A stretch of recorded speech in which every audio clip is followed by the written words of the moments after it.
In April of 2025, General Motors told the owners of nearly 600,000 trucks and SUVs to bring them in. And for a lot of those owners, the entire fix was this: drain out the oil GM had told them to use since the day they bought it and put in something thicker. That's a strange kind of recall, and it spawned a wave of videos with a simple story. The oil GM specified was killing these engines. And before I go one sentence further, I need to save some of you time, because if you clicked this driving a 5.3 liter, you may be in the wrong video. The 5.3 has its own famous problem, and it is a completely different one: collapsed lifters in the cylinder deactivation system. Also widely blamed on oil. Also absolutely worth its own video, and I'm going to make that one. But today is strictly about the 6.2 liter, engine code L87, and a bearing recall covering about 600,000 trucks and SUVs. So if your Silverado or Tahoe has the 5.3, hit subscribe so the lifter video finds you, and I'll see you there. If you've got the 6.2, or you're shopping for a used one, stay exactly where you are. This is the one that matters for you. I went and read the actual documents: the federal recall filing, the investigation records, the follow-up query. And the real story is different from that, and honestly more damning. Because in GM's own recall paperwork submitted to the federal government, GM does not blame the oil. They name two root causes, and I'm going to quote it exactly. Engine teardown analysis identified two primary root causes, both of which are attributable to supplier manufacturing and quality issues: debris left inside the engine, and crankshafts that were, in GM's words, out of specification. The oil didn't kill these engines. Bad parts did. The thicker oil was the bandage they put on the ones they decided were still healthy enough to survive. And here's the part that turns this from an old story into a live one: the "What Changed" in the title. After that fix rolled out, engines kept failing, some of them after the recall repair was done. And in January of 2026, the federal government opened a formal investigation into whether GM's fix actually works. That investigation is still open as I'm recording this. So today, what actually failed and why, whether thicker oil genuinely helps or is just buying time. The truth about the whole thin oil is a conspiracy argument, which is wrong, but not for the reason you think, and exactly what you should do if there's a 6.2-liter V8 sitting in your driveway right now, including the one free thing that takes 90 seconds tonight. Let's start with what GM actually admitted. First, the facts, and I want to give you the numbers so you can verify every one of them yourself. The recall is NHTSA campaign 25V-274. GM's internal number is N252494000. Write those down, because if you go searching for this, half the videos out there are quoting a recall number that doesn't exist, and you'll end up on the wrong page. It covers 597,571 vehicles in the United States, about 721,000 worldwide. The vehicles: model years 2021 through 2024, Chevrolet Silverado 1500, Tahoe and Suburban; GMC Sierra 1500, Yukon and Yukon XL; and the Cadillac Escalade and Escalade ESV. The common thread is one engine, the 6.2-liter V8, engine code L87. Now, GM's own description of the defect: they filed this with the federal government, which means it's a legal document, not marketing. Two root causes. 1. Rod-bearing damage from sediment on the connecting rods and in the crankshaft oil galleries. Debris left inside the engine during manufacturing, sitting in the passages that feed oil to the bearings. 2. Crankshafts that were out of specification, dimensions and surface finish outside what the design called for. And GM's own words on both: attributable to supplier manufacturing and quality issues. Read that again, because it's the whole video, not the oil, not the owners, not maintenance, manufacturing. GM's own safety risk language: if the engine fails during operation, the vehicle loses propulsion, which increases the risk of a crash. They do note, and this is fair, that it doesn't usually stop the truck abruptly. Owners can generally coast to the shoulder. And here's the number that keeps this honest, which most videos on this topic will never tell you. GM estimates the defect rate at roughly 3%.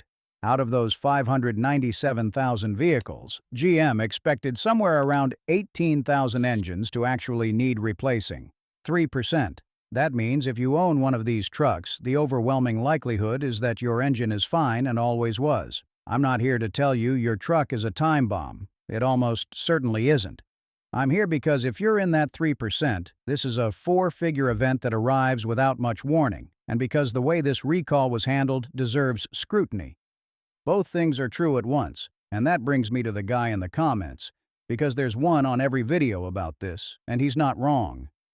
Under a competitor's video about this exact recall, the top comment is from a man who bought an '03 GMC Sierra brand new, ran the same oil in it since the first oil change, and is now sitting at 422,000 miles with no engine trouble. He's right, that happened. And comments like his are all over these threads, high-mileage GM V8s that have never given their owners a moment of grief. The small block V8 family these engines come from has one of the great durability reputations in American automotive history, and it earned it. So, let me be precise about what this video is and isn't saying, because this is where most channels get sloppy and lose the mechanics in the audience. This is not a story about a bad engine design. The L87 isn't a flawed idea. It's a story about a manufacturing quality failure. A run of engines, built in a specific window, where debris got left in oil passages and some crankshafts came out of tolerance. That's a factory floor problem, not a drawing board problem. Which is exactly why GM says a series of crankshaft and connecting rod manufacturing improvements made on or before June 1, 2024 addressed it, and why 2025 model year trucks aren't in the recall. So the 422,000-mile Sierra and the truck that seized at 1,200 miles can both be real at the same time, without anybody lying. One got a good engine, one got a bad one. That's what a quality control failure looks like from the outside. Now, what actually happens inside one of the bad ones? To understand why thicker oil entered this story at all, you need to understand the part that's failing. 90 seconds, and it'll make everything after this click. Your crankshaft doesn't touch your engine. That sounds impossible, but it's the single most elegant thing about how engines work. The crank spins inside soft metal shells called bearings, but under normal operation, the crank never actually rides on those bearings. It rides on a film of pressurized oil, a few 10,000ths of an inch thick, wedged between the two surfaces. Metal never touches metal. That oil film is the only thing standing between a smoothly running engine and a catastrophe. Now put GM's two root causes into that picture. Cause 1, debris in the oil galleries. Those galleries are the drilled passages that carry pressurized oil to each bearing. Sediment sitting in there is abrasive material parked directly upstream of the most load-critical surfaces in your engine. It scores the bearing. A scored bearing doesn't hold its film properly anymore. Cause 2, out-of-spec crankshaft dimensions and surface finish. The clearance between crank and bearing is engineered to thousandths of an inch, because that gap is what determines whether the oil film forms correctly. Machine that surface wrong, too rough, wrong dimension, and the film that's supposed to form there is thinner and less stable than the engineers intended.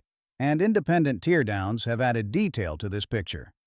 Two shops that tear down failed engines publicly, I Do Cars and Dave's Auto Center, both reported finding oil feed ports machined larger than expected and excessive chamfering on the crankshaft. Their argument, and I'll frame this as their finding rather than established fact: oil that should be building pressure at the bearing is bleeding off instead. Less pressure at the bearing means a thinner film. Whatever the precise mechanism, the ending is the same. The film gets too thin, metal touches metal, the bearing overheats and smears, mechanics call it spinning a bearing, and then you get the sound. A deep knocking from the bottom of the engine, usually loudest on a cold start. That knock is the sound of a countdown. From there, it's either a seizure or, in the worst cases owners have documented, a connecting rod coming through the side of the block. And the reported failures aren't all at high mileage. Owners have reported engines letting go at a few thousand miles, The class action complaint alleges failures at as little as 1,200. Those are allegations in a lawsuit, not proven facts, but they're consistent with a manufacturing defect, because a defect doesn't wait for wear. It's there from the day it's built. So now the question that explains the whole recall. What do you do about a bearing that's already marginal? Here's the logic behind the fix, and then the number the internet keeps getting wrong. If the problem is that the oil film at a marginal bearing is too thin, one lever you can pull without opening the engine is make the oil thicker. A thicker oil resists being squeezed out of that gap, which means more film, which means more margin before metal touches metal. That's exactly what GM did. Trucks that passed inspection got their oil switched from 0W20, the factory spec, meeting GM's Dexos 1 standard, to 0W40, meeting a spec called Dexos R. New oil, new filter, and GM also supplies a new oil fill cap and an owner's manual insert, because this isn't a one-time treatment. It's the permanent spec for these engines from now on. Dealers initially used a Mobil 1 Supercar 0W40, and as of early 2026, GM directed them to move to Mobil 1 FS 0W40 as stock ran out. Now, the myth. You will hear in videos and in oil company marketing that switching to 0W40 doubles your oil film thickness. That is not true, and it's worth killing carefully, because the real number still supports the fix. It just doesn't need the exaggeration. The measurement that matters here is called HTHS, high temperature, high shear viscosity. It's the number that describes how well an oil resists being squeezed out of a loaded bearing at operating temperature, which is precisely our problem. Under the industry standard, a 20-weight oil has to hit a minimum HTHS of 2.6. A 40-weight has to hit 2.9. In real products, a typical 0W20 measures around 2.7, and the 0W40 GM is now using is around 3.6. So the actual increase is roughly 33%. That part of the marketing is fair. But film thickness doesn't scale one-to-one with viscosity.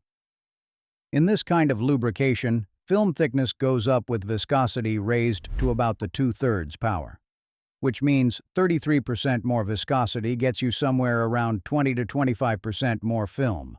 Not double. To actually double the film, you'd need roughly 3 times the viscosity, which is nowhere near a 0W40. Why do I care about this distinction enough to spend 90 seconds on it? Because it tells you exactly what this fix is. 20-something% more cushion is real, meaningful protection for a bearing that's marginal. It is also, unmistakably, a cushion, not a repair. Thicker oil cannot remove debris that's already embedded in a bearing surface. It cannot remachine a crankshaft that came out of the factory out of specification. It buys margin. And notice GM's own careful language in their owner FAQ. They say the thicker oil offers an increased further level of protection. Protection, not correction. That is a company choosing its words precisely, and they chose right. So, the honest verdict, stated as my analysis. The 0W40 switch is a legitimate mitigation and a reasonable engineering response for engines that passed inspection. It is not a cure for a defect, and GM has never claimed it was. Which raises the obvious question. If it's a cushion and not a cure, what happens to the trucks that got the cushion? This is the "and what changed" half of the title, and it's the part almost nobody covering this story has caught up to. Here's the timeline, and each step is a public federal record. Early 2025, the safety regulator, NHTSA, opens a preliminary evaluation after receiving complaints.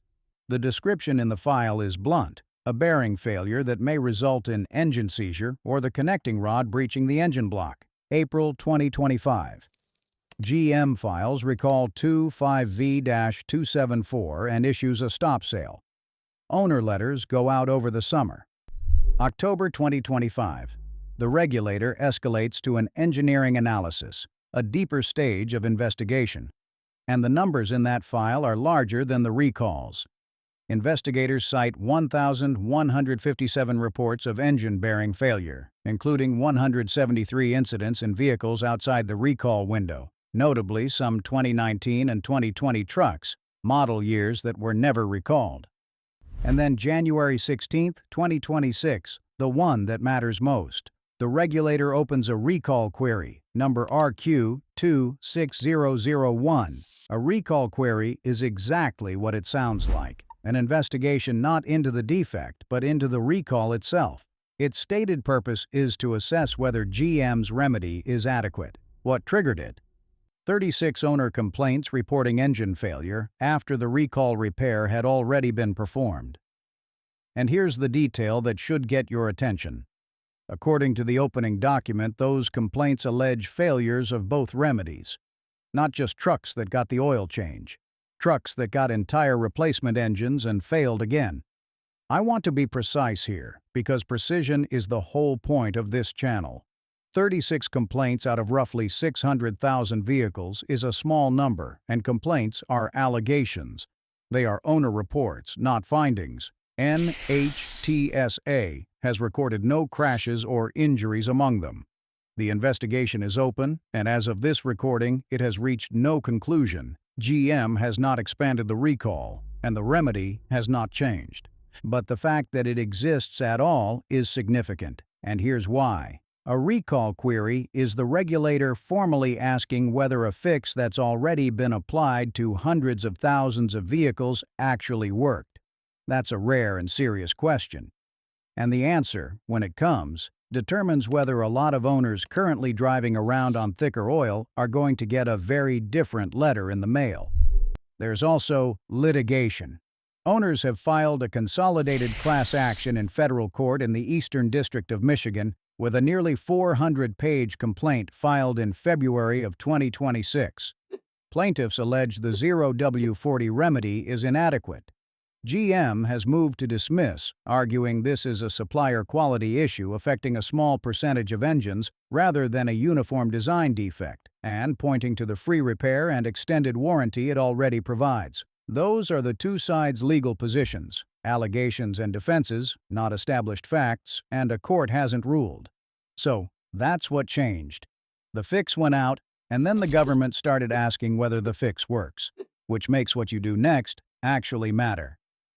Before the checklist, I have to address the bigger argument this recall set on fire, because you have definitely seen it. Thin oil is a fuel economy scam and it's destroying modern engines. Here's the honest answer, and it's got two halves that most people only ever tell you one of. Half one, the conspiracy version is wrong. Manufacturers don't spec 0W20 purely to game fuel economy numbers.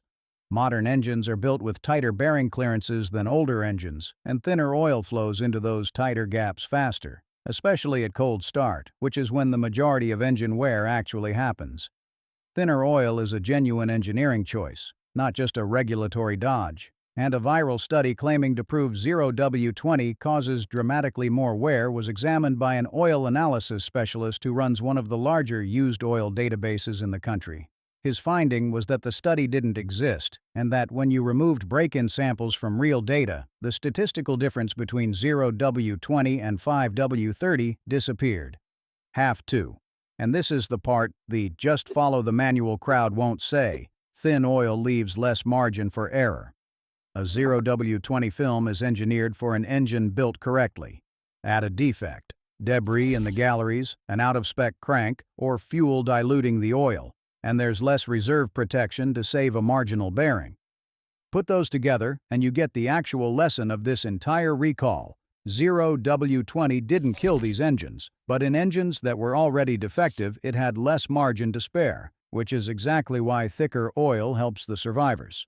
That nuance is the whole story, and it's why the oil GM told you to use was killing engines framing you'll see everywhere is backwards.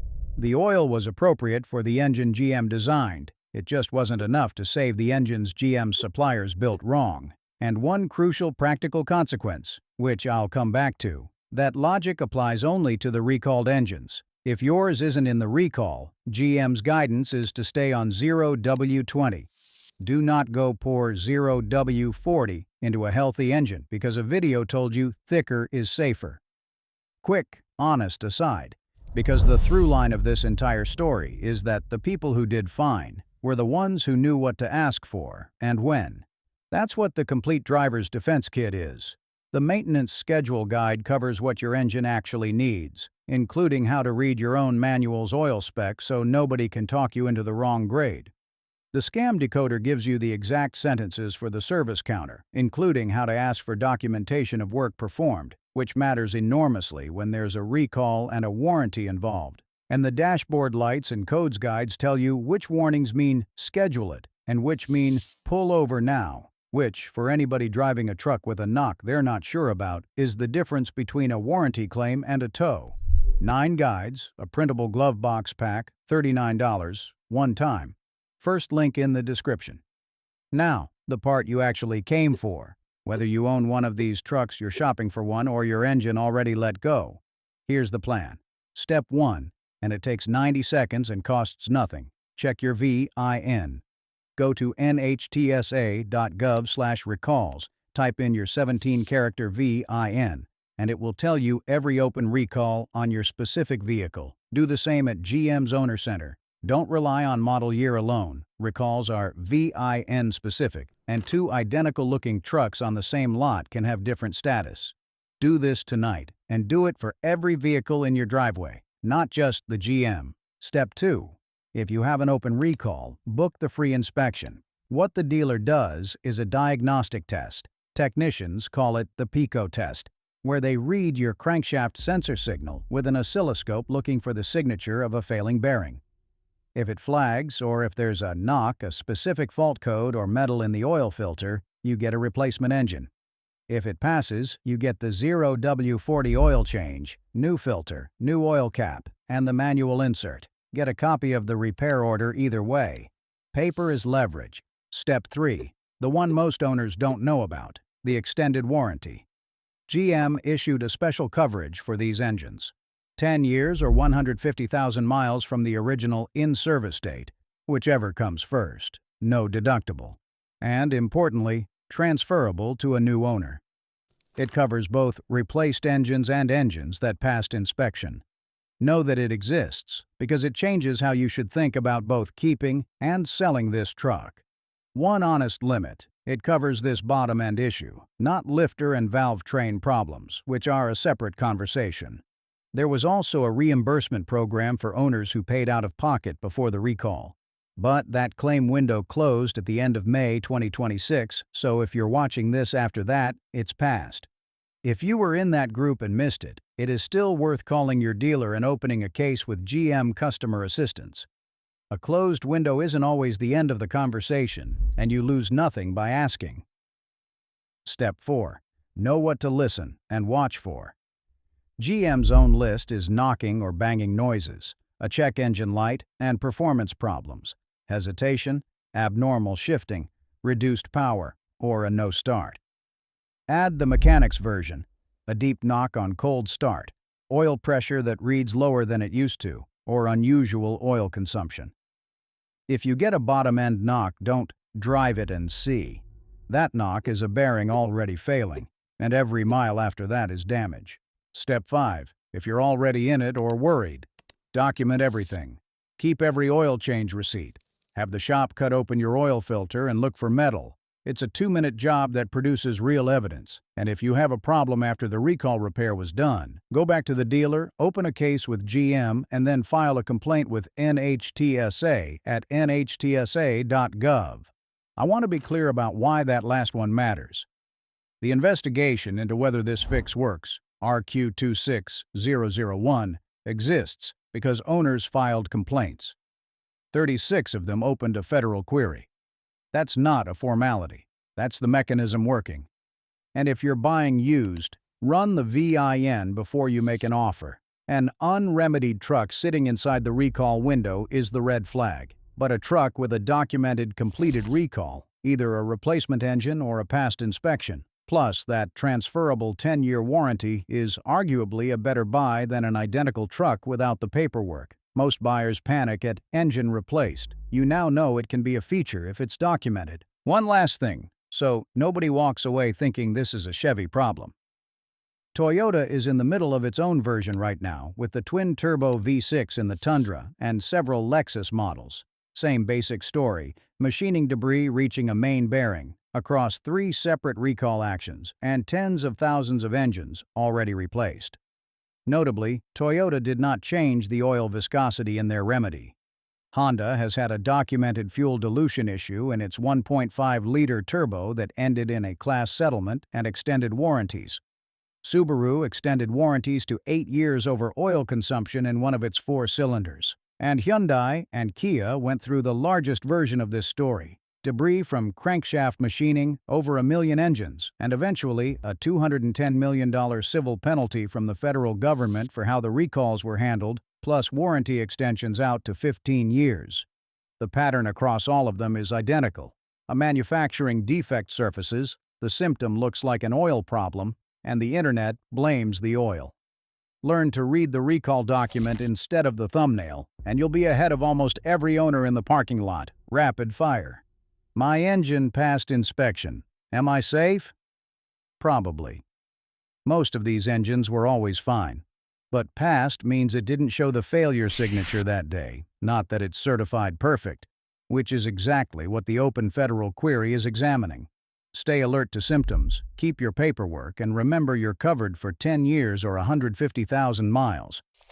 Should I put 0W40 in my 6.2 that isn't in the recall? No. GM's guidance for non-recalled engines is to stay with the specified 0W20. Your engine wasn't built with the defect, it's certified on that oil, and going off spec on your own can complicate warranty conversations later. Does using non-GM oil void my warranty? No. Federal warranty law means using an oil that meets the required specification doesn't automatically void coverage, and a manufacturer generally has to show your part or fluid actually caused the failure. Buy any brand you like, just make sure it carries the right spec and keep receipts. Is my replacement engine new or rebuilt? GM has said replacements are a mix of new and remanufactured units built to their specification. Ask what you're getting and get it written on the repair order. Will this hurt my resale value? Owners worry about it, and that transferable warranty exists partly to offset it. Your best defense is documentation. A folder proving the recall was completed and the warranty transfers turns a scary story into a solved one. How long is the wait for an engine? Owners have reported anywhere from a few weeks to a few months, depending on parts supply. That's owner-reported, not official. If you're waiting, ask about a loaner and get the answer in writing. Everything. One breath. Recall 25V-274. About 597,000 U.S. trucks and SUVs, model years 2021 to 2024, with the 6.2-liter V8. GM's own filing blames supplier manufacturing and quality issues, debris, and out-of-spec crankshafts, not the oil. The 0W40 switch adds roughly 20% more oil film for the engines that passed. Real protection, not a repair, and GM's own words say protection. Roughly 3% were expected to be defective, so most of these trucks are genuinely fine. And what changed? Engines kept failing, some after the repair, and in January 2026, the federal government opened RQ-26001 to investigate whether GM's fix is adequate. That's open right now. Tonight, check your VIN at nhtsa.gov. Book the free inspection if you have an open recall. Learn that you've got a transferable 10-year, 150,000-mile coverage on this issue. Listen for cold start knock. Keep your receipts. And if something goes wrong after the repair, file the complaint. Complaints are literally what opened the investigation. Everything today, the maintenance intervals, the shop scripts, the fair price card, lives in the complete driver's defense kit. $39. First link below.